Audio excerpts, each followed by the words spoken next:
Hi friends, welcome to Cherry Food Court. இன்னைக்கு நம்ம சேனல்ல ஒரு சூப்பரான ஈஸியான ரெசிபி பார்க்க போறோம். என்ன அதுனா கடுகு சாதங்க. இந்த சாதம் வந்துட்டு பாத்தீங்கன்னா கோயில்ல நீங்க பிரசாதமா கொடுக்கலாம்.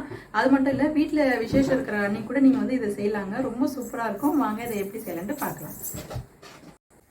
ஃபர்ஸ்ட் வந்துட்டு மிக்ஸி ஜார்ல 1 டேபிள்ஸ்பூன் அளவுக்கு கடுகு ஆட் பண்ணிக்கோங்க. அதுக்கு அப்புறம் 1/2 டீஸ்பூன் அளவுக்கு மஞ்சள்தூள். இது வந்து பார்த்தீங்கன்னா காய்ந்த மிளகாய் கொஞ்சம் சின்னதாக இருக்கிறதுனால நான் ஒரு 10-11 எடுத்திருக்கேங்க. கொஞ்சம் பெருசாக இருந்ததுன்னா காரம் அதிகமாக இருக்கும், அதனால் கம்மி பண்ணிடுங்க. உப்பு கொஞ்சம் ஆட் பண்ணிக்கோங்க. அதுக்கப்புறமா வந்துட்டு ஒரு 1/2 கப் அளவுக்கு இந்த மாதிரி தேங்காய் குட்டியாக கட் பண்ணி வச்சுருக்கேன், அதையும் இதில் ஆட் பண்ணிக்கோங்க. இப்போ இது நல்லா பேஸ்ட் மாதிரி அரைச்சிக்கணும். நம்ம இங்கே பாருங்கள், இந்த மாதிரி தண்ணி விட்டு நல்லா அரைச்சிக்கோங்க. அதுக்கப்புறம் அடுப்பில் ஒரு கடாயில் ஒரு 5 டேபிள் ஸ்பூன் அளவுக்கு எண்ணெய் ஆட் பண்ணிக்கோங்க. எண்ணெய் கொஞ்சம் நிறைய இருந்தால் தான் நல்லாயிருக்கும்.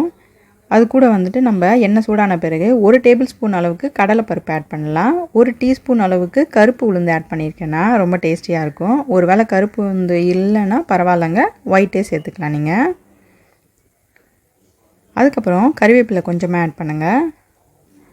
ஓகே, இப்போ நம்ம அரைச்சி வச்சுருக்க அந்த பேஸ்ட்டை அந்த எண்ணெயில் ஆட் பண்ணிவிடுங்க.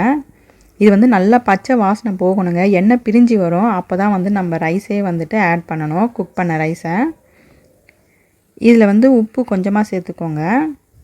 ஒரு வேளை சாப்பாடில் நீங்கள் உப்பு போட்டு வடிச்சிருந்தீங்க அப்படின்னா இதில் சேர்க்கும் போது கொஞ்சம் பார்த்து சேர்த்துக்கோங்க, இல்லைன்னா ரொம்ப உப்பு அதிகமாகிடும். ஓகே, இப்போ எண்ணெய் பிரிஞ்சு வருது பாருங்கள், அந்த ஓரத்துலலாம் நல்லா அந்த பச்சை வாசனையும் போயிடுச்சுங்க. இப்போ நம்ம குக் பண்ண ரைஸை அந்த மசாலாவில் ஆட் பண்ணிக்கலாம். இங்கே கொஞ்சம் கொஞ்சமாக போட்டு நல்லா கலந்து விட்டுக்கோங்க. ஓகேங்க, இப்போ பாருங்கள், நான் இந்த மாதிரி நல்லா அந்த மசாலா எல்லா சாதத்துலேயும் நல்லா அப்சர்வ் ஆகணும், அந்த மாதிரி கலந்து விடுங்க நல்லா. நான் அந்த பிளேட்டில் இருக்கிற ஃபுல் குக்டு ரைஸும் ஆட் பண்ணிட்டேங்க, கரெக்டாக இருந்துச்சு எனக்கு. ஓகேங்க, இப்போ பாருங்கள், கொஞ்சம் கூட அந்த ஒயிட் ரைஸ் எதுவுமே தெரில, நல்லா மிக்ஸ் பண்ணி விட்டாச்சு நான். இது கோயிலில் பிரசாதமாக கொடுக்கறது கூட நீங்கள் செய்யலாங்க, ரொம்ப சூப்பராக இருக்கும்.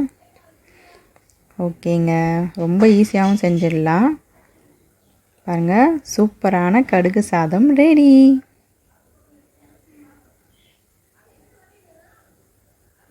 என்ன ஃப்ரெண்ட்ஸ், இந்த ரெசிபி பார்த்து என்ஜாய் பண்ணீங்களா? மறக்காமல் இதை செஞ்சு பாருங்கள். அது மட்டும் இல்லைங்க, இந்த சேனலை சப்ஸ்கிரைப் பண்ணுங்கள், லைக் பண்ணுங்கள், ஷேர் பண்ணுங்கள். நன்றி.